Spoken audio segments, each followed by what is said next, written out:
사람인가? 사물의 이치를 아는 사람이 누구인가? 지혜는 사람의 얼굴을 밝게 하고 굳은 표정을 바꾸어 준다. 아멘. 옆에 분들과 인사합니다. 참 잘 오셨습니다. 주님의 이름으로 축복합니다. 여러분 정말 잘 오셨습니다. 주님의 이름으로 축복합니다. 우리 가운데 혹시 3학년에서 5학년 학부모 되시는 분은 잠깐 이렇게 손 좀 들어보세요. 3학년에서 5학년 자녀가 있다. 이분들은 나가시면서 꼭 텐트 나잇 이렇게 생긴 안내지인데 가지고 가셔서 잘 챙겨서 보내주시기를 꼭 부탁드립니다. 텐트 나잇이 그냥 노는 텐트 나잇이 아니고요, 초막절에 관한 겁니다. 그 영어로는 The Feast of Tabernacle 이렇게 부르기도 하고 Booth라는 단어를 사용하기도 하는데 그 의미가 상당히 깊습니다. 그래서 부모님들이 그날 자녀들을 데리고 오시면 아이들을 드랍해놓고 가는 것이 아니고 부모님들도 들어오셔서 3분 동안 같이 비디오 클립을 보면서 그 초막절의 의미가 구원의 이런 의미를 가졌구나를 함께 이해하고 집에 돌아가셔야 자녀들이 텐트 나잇을 하면서 하나님께서 초막절을 왜 과거에 광야 생활 속에서 지키라 하셨는지, 그리고 현재적인 의미는 무엇인지, 그리고 미래적으로 초막절은 어떤 의미를 가지고 있는지를 부모님이 먼저 배우게 됩니다. 그래서 3학년, 4학년, 5학년 자녀들을 내려놓고 가시는데 2학년 학생 중에 혹시나 형이 3학년이거나 4학년이거나 5학년 학생이 있으면 같이 와도 괜찮습니다. 그래서 그 밤을 함께 지내면서 초막절의 의미를 다시 한번 되새기는 그런 좋은 여름밤 되기를 소망하며 준비하고 있습니다. 이제 말씀 나누겠습니다. 오늘 말씀의 제목이 지혜는 얼굴도 변화시킨다인데, 성경을 읽을 때 어떤 단어에 관심을 갖고 읽는 것은 대단히 중요하죠. 예를 들면 제가 요즘 구원에 관심이 있다. 그러면 구원이라는 단어에 집중하면서 성경을 읽으면은 이전에 안 보이던 게 보이게 됩니다. 마찬가지로 지혜라는 단어에 관심을 가지고 성경을 읽어나가다 보면 성경 속에 두 가지를 크게 발견하게 됩니다. 하나는 무엇인가 하면 하나님을 경외하는 지혜가 있음을 알게 됩니다. 그냥 살아가는 지혜가 아니고 하나님을 경외하는 지혜, 성경에서 이야기하는 하나님을 경외하는 지혜가 있구나를 보게 된다 하는 것입니다. 그리고 나서 두 번째, 우리가 흔히 알고 있는 세상 가운데 다른 사람과 더불어 아름다운 삶을 만들어가는 각종 결정과 처신에 관한 지혜가 성경 속에 기록되어 있는 것을 보게 됩니다. 기도하기는 오늘 성령 하나님께서 저와 여러분에게 이 지혜에 대해서 말씀하실 때 그 말씀이 우리의 심령 속에 새겨져서 하나님을 잘 쫓아가는, 경외하는, 섬기는 저와 여러분 다 될 수 있기를 주님의 이름으로 축복합니다. 먼저는 하나님을 경외하는 지혜인데 이 하나님을 경외하는 지혜가 잘 살펴보면 하나님의 말씀을 지켜 사는 지혜라는 것을 알 수가 있습니다. 그런데 이 하나님의 말씀을 지켜 사는 것이 이상하게 들으면 할 것 같은데 절대 그렇지 않습니다. 신앙이라는 것이 아는 대로 그대로 살아내면 얼마나 좋겠습니까? 그런데 우리가 원수 사단에 의해 갖고 한번 우리의 삶 속에 죄악이라는 것이 있었기 때문으로 인해서 죄의 문제가 해결됐음에도 불구하고 여전히 우리는 죄의 영향력 아래에 있습니다. 그래서 예수님을 주로 고백하면서도 여전히 죄와 더불어 싸워야만 하는 그런 상황 속에 우리가 있기 때문에 하나님의 말씀을 들었다고 해서 그대로 사는 것이 아닙니다. 기이한 것은 주일날 다 똑같은 말씀을 전하고 나서 구역에 가서 말씀 나누는 것을 들어보면 어떤 분은 제가 전한 것 이상의 것을 이야기하시는 분이 있고, 저분은 은사가 혹시 목회자가 아닌가? 이런 생각을 할 정도로 제가 나눈 것 이상의 것을 나누는 분이 있고, 또 어떤 분은 전혀 다루지 않은 것을 스스로 만들어서 나누는 분이 있다는 것을 보게 됩니다. 그러니까 우리가 말씀을 똑같이 듣지만은 이해도 다르지만은 더 중요한 것은 그 말씀을 듣고 행하는 힘이 우리 안에 없음으로 인해서 성령 하나님의 도우심으로 어떤 사람은 그 말씀처럼 살아가고, 어떤 사람은 듣기만 하고, 어떤 사람은 들은 말씀도 길가에 버려온 씨앗처럼 쫓겨서 쪼아먹는 그런 삶을 살아간다는 사실입니다. 성경에 보니까 하나님의 명령에 순종하는 지혜, 거기에 대해서 지혜자 전도서는 이런 말씀을 합니다. 일의 결국을 다 들었으니 하나님을 경외하고 그 명령들을 지킬지어다. 이것이 사람의 본분이니라. 전도서, 지혜자가 쓴 모든 인생에 관한 이야기, 그것의 맨 마지막 결론은 뭔가 하면 하나님을 경외하는데 그 하나님의 말씀을 지키면서 살아가라고. 그것이 사람의 본분, 영어 성경으로 보면 The duty of all mankind라고 되어 있는 그 사람의 본분이라고 성경은 가르쳐주고 있습니다. 여러분, 오늘도 저와 여러분의 삶 속에 말씀처럼 살아가는 지혜, 그것이 우리 안에 없음으로 인해서 하나님께 기도하여서 그렇게 살아갈 수 있게 되기를 주님의 이름으로 축복합니다. 왜냐하면 우리의 삶 모든 것이 그냥 살아가는 것이 아니고 하나님께서 행위와 그 모든 은밀한 일을 선악간에 심판하신다고 말씀하셨기 때문입니다. 따라서 구원은 내가 생각하는 대로 믿어서 구원을 얻게 되는 것이 아니고 하나님께서 말씀하신 것을 지켜 구원을 얻게 되는 것입니다. 행위냐? 그렇지는 않습니다. 그 말씀하신 것을 지키는 것 자체가 하나님을 신뢰하는 믿음이고 예수 그리스도께 속한 것을 드러냅니다. 다시 얘기하면 예수 그리스도께 속했다 하면서도, 나는 하나님의 자녀라 하면서도 말씀과 동떨어진 삶을 살고 있다면은 반드시 자기 자신을 확인해야 되는 것입니다. 진짜 나는 성령에 의해서 거듭난 사람인가? 그렇지 아니하면은 스스로가 속이는 자가 되어져서 말씀 따로 삶 따로, 신앙 따로 생활 따로 하게 됩니다. 신앙이 생활이 돼야 되는데 교회 안에서 보면, 그룹 안에서 보면 하나님의 사람 같은데 세상 가운데 사는 모습을 보면 진짜 하나님의 사람인가라고 고개를 갸우뚱하게 되는 그런 삶의 갭이 반드시 생기게 된다는 것입니다. 때문에 오늘도 하나님의 말씀처럼 살아가게 하나님 나에게 지혜를 주시옵소서. 하나님, 제가 잘 주님을 섬기고 싶은데 이상하게 그렇게 되질 않습니다. 좀 도와주시옵소서. 기도해야 된다는 것입니다. 왜? 어린아이가 엄마가 저녁을 준비할 때 엄마를 도와주고 싶어서 물을 따르는데 이 주전자가 물이 무거워서 컵에다가 잘 못 따르는 것을 엄마가 보면, 아, 얘가 힘이 부족해서 이렇게 물을 옆으로 흘렸구나, 이해가 됩니다. 근데 의도적으로 물을 옆에다가 붓고 있다 그러면 그 바쁜 저녁 준비하는 시간에 분명히 야단을 맞을 것입니다.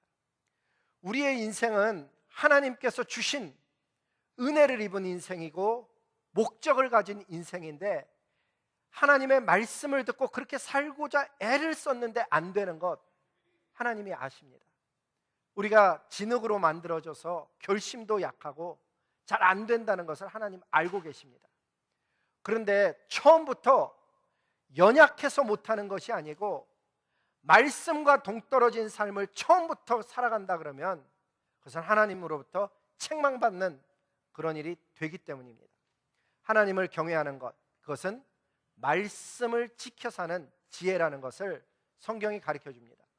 또 성경을 읽다 보면은 하나님을 경외하는 그 두 번째는 하나님께 대한 적절한 태도 혹은 자세를 성경은 이야기합니다. 그것이 지혜이다. 하나님 앞에 자신을 낮추는 것, 겸비한 것, 이런 것들이 전부 지혜라고 이야기합니다. 그걸 통틀어서 이야기하면 하나님 앞에서의 서 있는 자세, 하나님을 대하는 태도에 해당이 되겠습니다. 하나님을 경외하는 그런 표현, 자세를 드러내는 표현 중에 하나가 무엇인가 하면 예배입니다. 의외로 수많은 사람들이 예배에 대해서 하나님이 어떻게 느끼는지를 알지 못하고 매번 같은 예배를 반복해서 드립니다.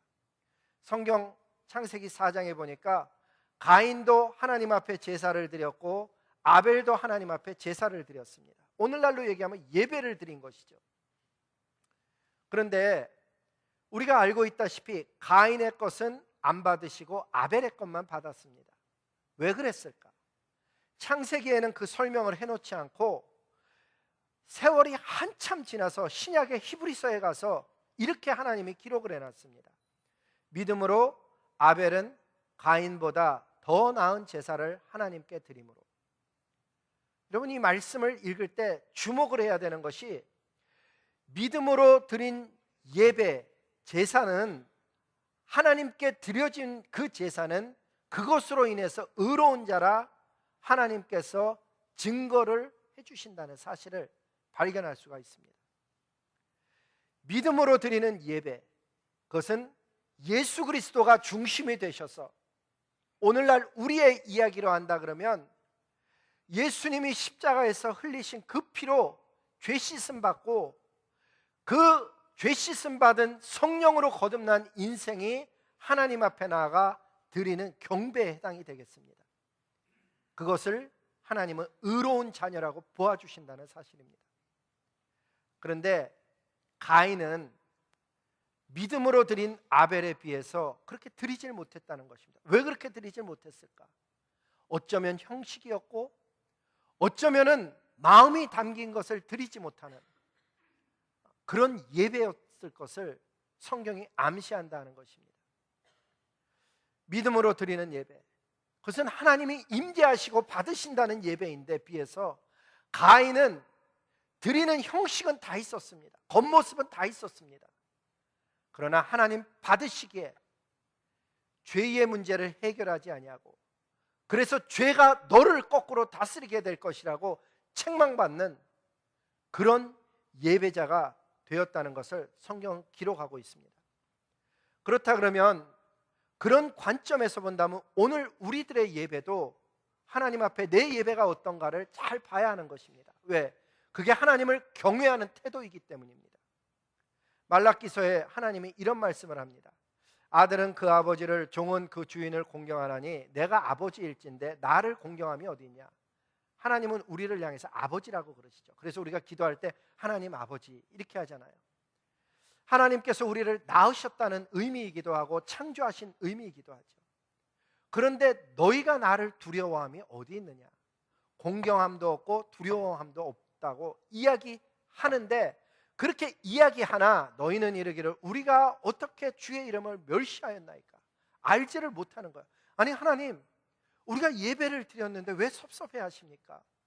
도대체 우리가 언제 하나님을 멸시했다는 것입니까?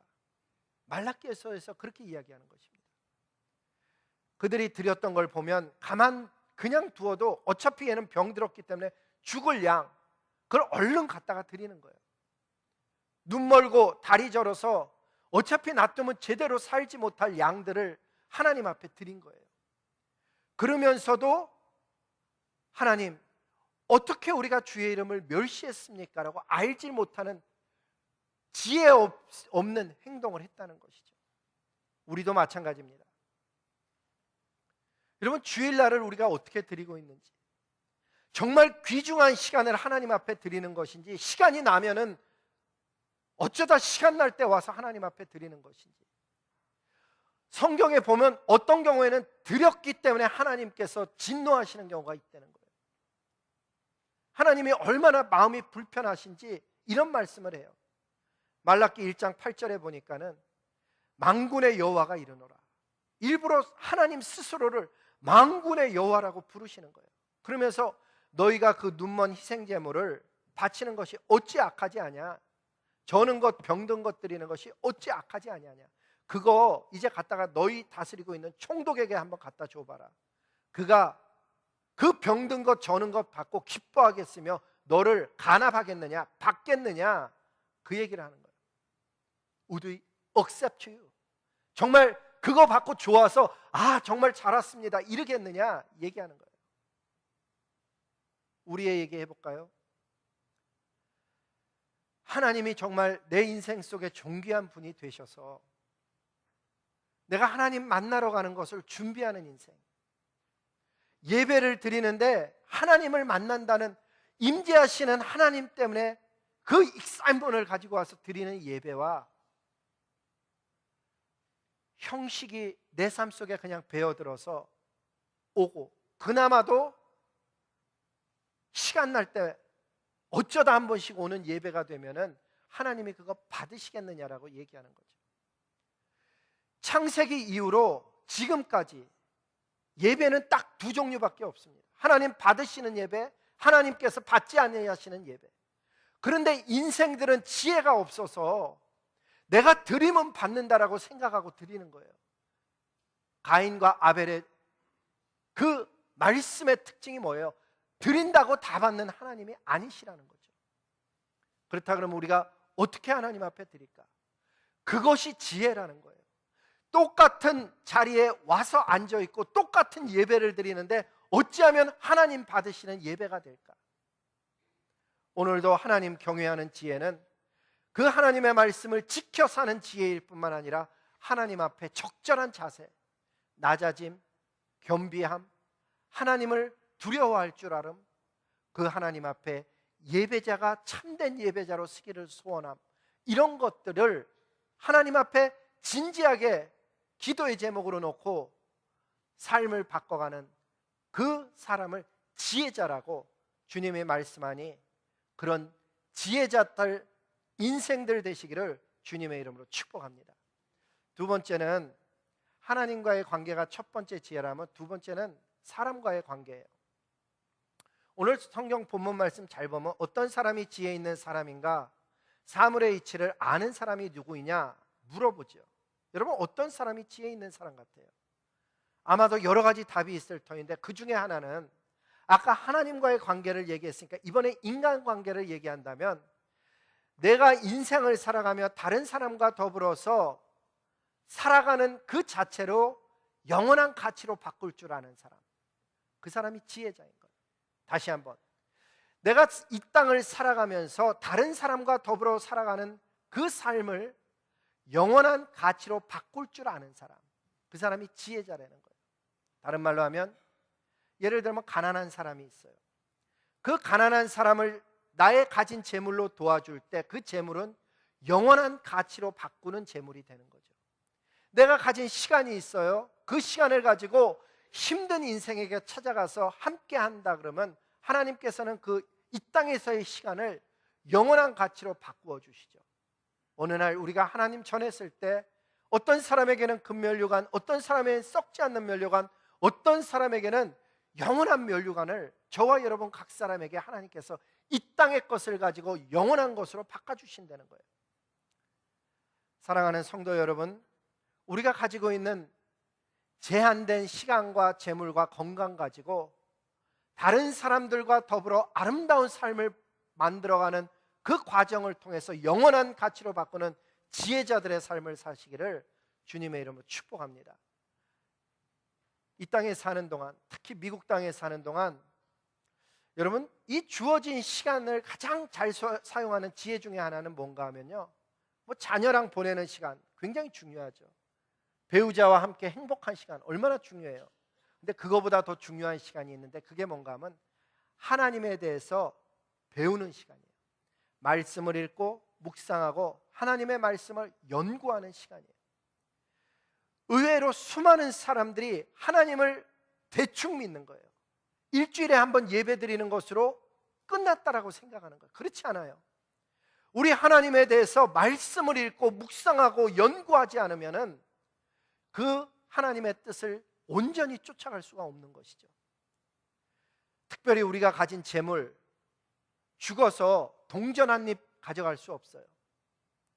그것을 가지고 영원한 가치로 어떻게 바꾸는 것인지 하나님의 말씀을 통해서 배우고 연구하고 묵상해서 이 땅에 사는 동안 많은 사람들의 삶을 아름답게 만드는데 나의 시간과 재물이 쓰임받는 그런 인생 산다면 얼마나 아름답겠어요.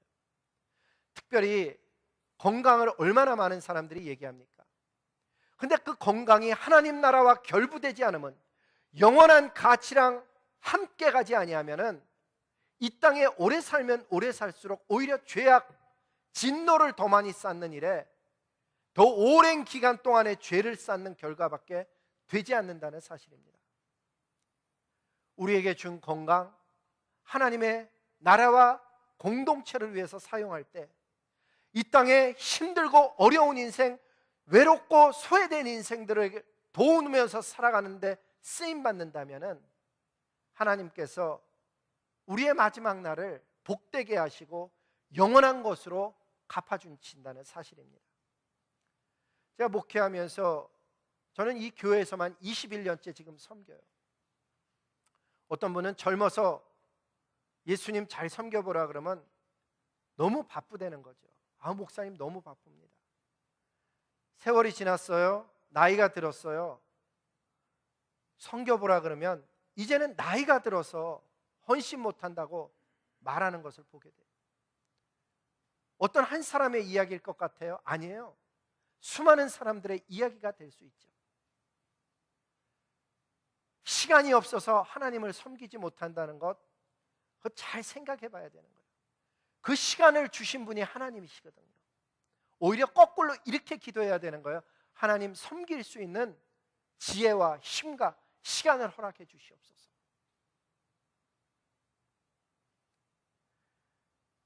학생 때는 주님 섬기다가 성적이 조금만 떨어지면 내가 너무 많이 섬겨서 그런 것 아닌가, 섬김을 내려놓기 딱 쉬워요. 직장 다닐 때는요, 직장에서 무슨 바쁜 일이 있으면은 제일 먼저 내려놓는 것이 하나님의 일이 되기가 쉽다는 거예요. 그런데 잘 보면 경외를 한다는 의미는 그분을 가장 높인다는 얘기예요. 하나님 섬기기 위해서 다른 시간을 줄여야 되는 거죠. 쓸데없는 시간들을 줄여야 되는 거예요. 저와 여러분의 인생 속에 하나님 지혜를 가지라 그래요. 그리고 그 지혜는 영원한 가치와 반드시 결부가 되어져 있어요. 여러분, 우리가 읽은 동화책 중에 The Great Stone Face라는 책이 있어요.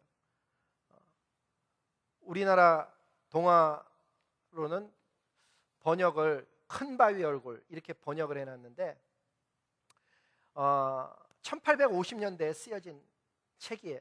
근데 많은 사람들이 여기 있는 오른쪽에 있는 그 사우스 다코다에 있는 마운트 러시모 내셔널 메모리얼에 있는 조지 워싱턴이라든지 토마스 제퍼슨이라든지 이런 분들 얼굴로 잘못 그 스토리가 저 스토리로 이렇게 대충 믹스해서 알고 있는 분이 의외로 굉장히 많아요. 근데 이 책이 쓰여진 건 1850년이고 오른쪽에 바위를 대통령 얼굴을 만든 것은 77년이 지난 1927년서부터 공사해서 1941년에 완성되어졌기 때문에 저 책이 쓰여진 소재는 아니에요.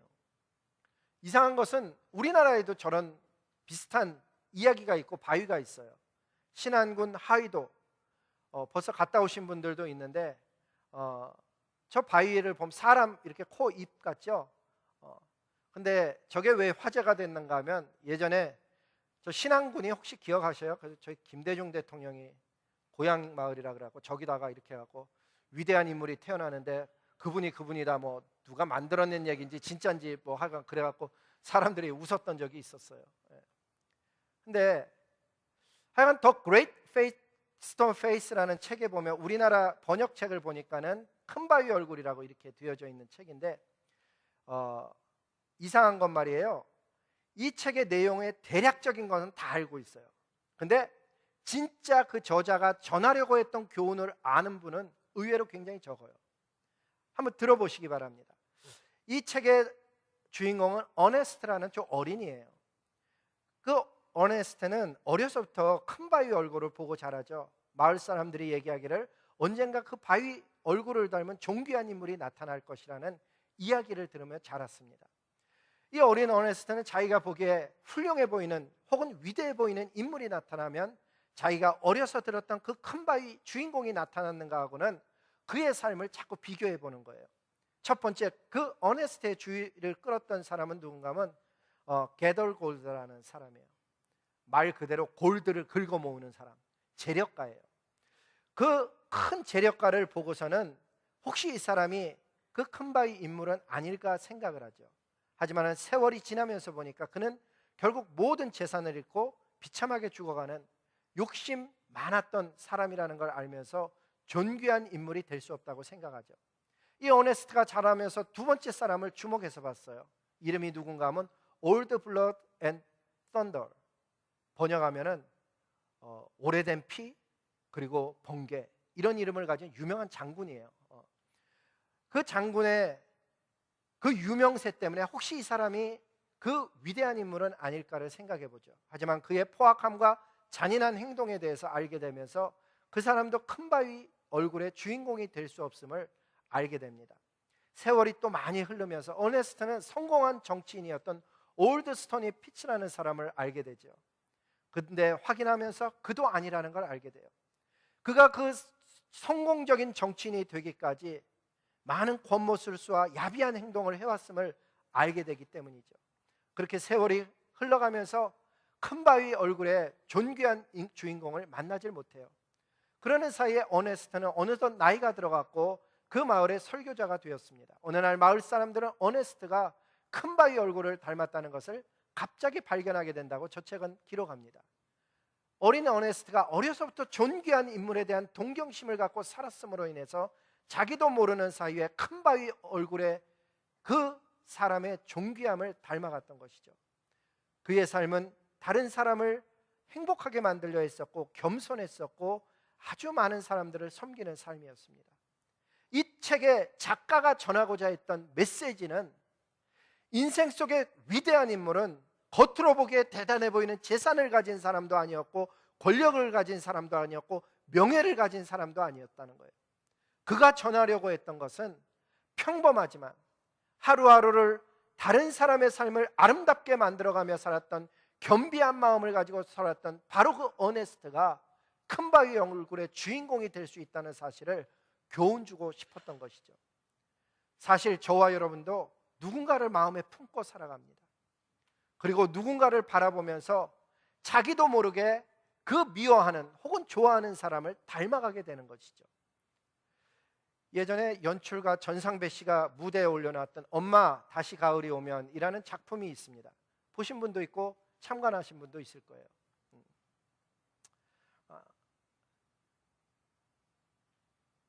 저 여자분이 저거보다는 좀 더 스키니한 분이에요. 이게 화면이 이렇게 넓어져서 그런데 근데 저분이 이제 얘기하는 이 장면이 뭔가 하면은 엄마는 왜 자기 자신을 돌보지도 않고 그렇게 자녀들을 위해서만 어리석게 사는 거예요. 그러면서 나는 엄마처럼 살지 않을 거예요 라고 얘기하는 딸의 모습을 찍은 거예요.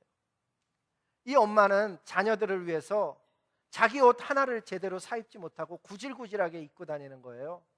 그러면서 자녀들을 사랑하는 그 모습을 보고 이 딸이 나는 엄마처럼 그렇게 살지 않을 거예요.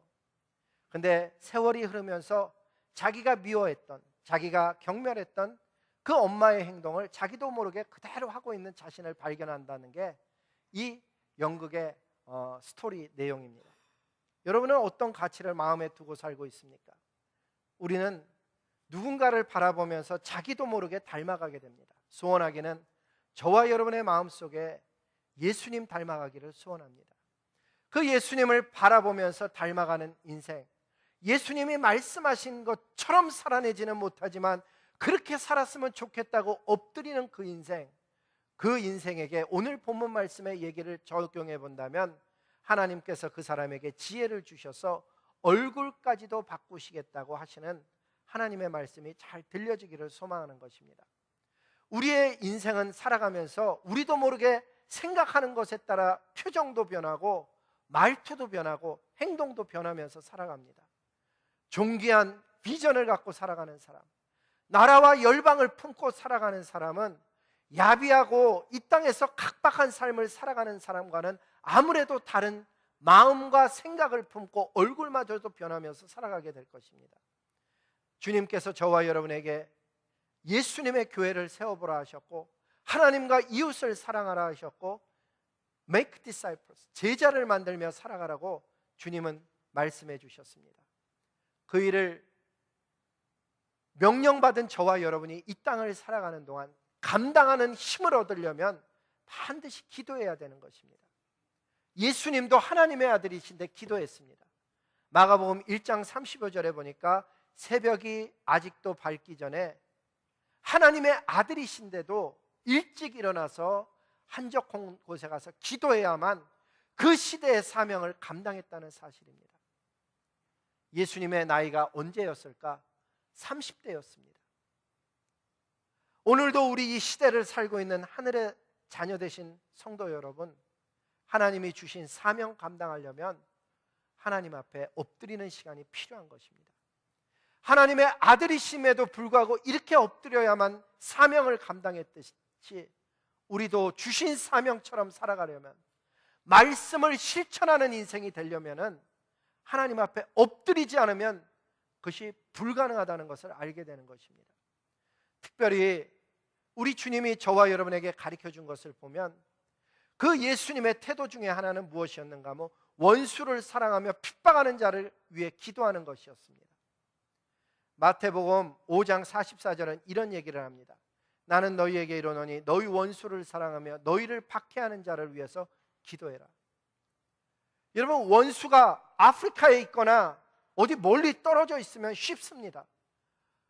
근데 그 원수처럼 느껴지는 나의 삶 속에 큰 어려움을 준 사람이 가까이서 계속 영향력을 미치고 있다면 그 사람을 사랑하며 위해서 기도하는 것은 그리 쉽지 않습니다.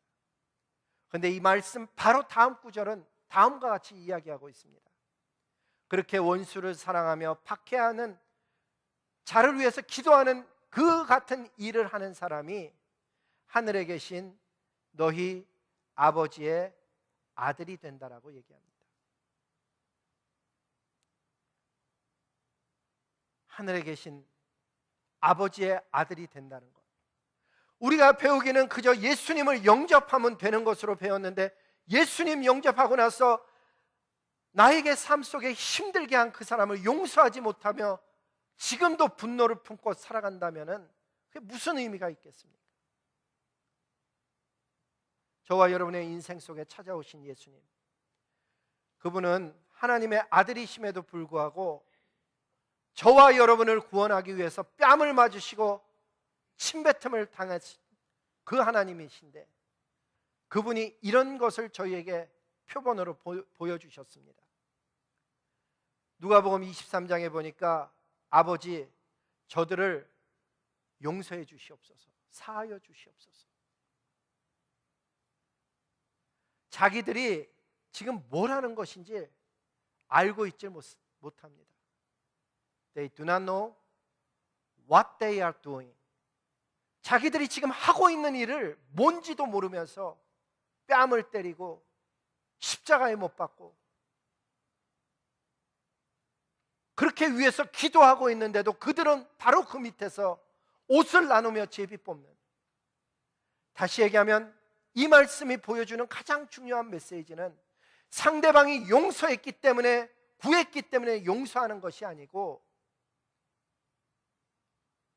저들이 알지 못해서 저러니 내 옷을 나누어 갖고 있는 그 사람을 향해서 저들의 죄를 용서하여 주시옵소서 기도했다는 사실입니다. 우리 주님이 가르쳐 주신 그대로 우리도 하며 살아가려면 우리 안에 선한 것이 있질 않아서 되질 않습니다. 오늘도 그대로 살아가기를 소원하는 사람들마다 하나님 앞에 엎드려서, 하나님, 저도 우리 주님 따라서 그렇게 기도하며 실제로 그렇게 용서하며 그들을 사랑하며 살 수 있도록 힘과 지혜와 용기를 주시옵소서 하나님 앞에 엎드릴 때 하나님이 그런 은혜를 베푸시는 줄로 믿습니다. 그렇게 하나님을 만난 사람, 출애굽기 34장에서 모세가 하나님을 시내산에서 만났더니 그의 얼굴에서 광채가 난 것처럼, 여러분, 우리가 예수님 믿은 지 5년이 되고 10년이 되고 20년이 돼 가는데 우리의 얼굴은 선하게, 인자하게 예수님의 사람처럼 변하고 있는가 질문해야 된다는 것입니다. 사도행전 6장에 보니까 스데반은 돌로 자기를 치려는 사람들 앞에서 그 얼굴이 천사와의 얼굴과 같았다고 성경은 기록합니다. 생명이 오가는 위기 상황 속에서도 주님을 신뢰함으로 나타나는 그 확신과 평안이 얼굴에 있었다는 것이죠. 예수님을 주라 부르며 살아가는 저와 여러분이 이 세상을 살아가면서 혹시나 우리는 염려나 근심이나 걱정 때문에 혹시나 하나님이 오늘도 나의 삶을 어렵게 하지는 않을까, 먹을 것이 떨어지지는 않을까 때문에 얼굴이 굳어져가는 불신자의 얼굴로 변하고 있지는 않을까, 하나님 앞에 엎드려야 되는 것입니다. 하나님의 약속의 말씀은 사랑한다는 것이고 용서하신다는 것이고 돌아오라는 것이고, 내가 너의 인생을 책임져서 너는 그 나라와 그 의를 구하라, 그러면 이 모든 것을 내게 더하여 주시겠다는 그 약속의, 하나님의 놀라운 약속을 가지고 있는 하늘의 인생이면서도 그 말씀을 믿지 못해 땅의 얼굴로 살아가는 그런 저와 여러분의 삶이라면 얼마나 안타까운지, 오늘도 하나님을 피난처로 삼아서 피난처 되시는 그 하나님을 찬양함으로 인하여서 우리의 얼굴 속에 그리스도의 말씀이 지배하는 확신에 찬 존귀한 얼굴의 소유자로 살아가시기를 주님의 이름으로 축복합니다. 우리 다 함께 일어나서 찬양, 피난처 되신 예수님. 여러분 삶 속에 염려와 근심이 있다면 하나님 그분을 피난처로 삼으시기 바랍니다.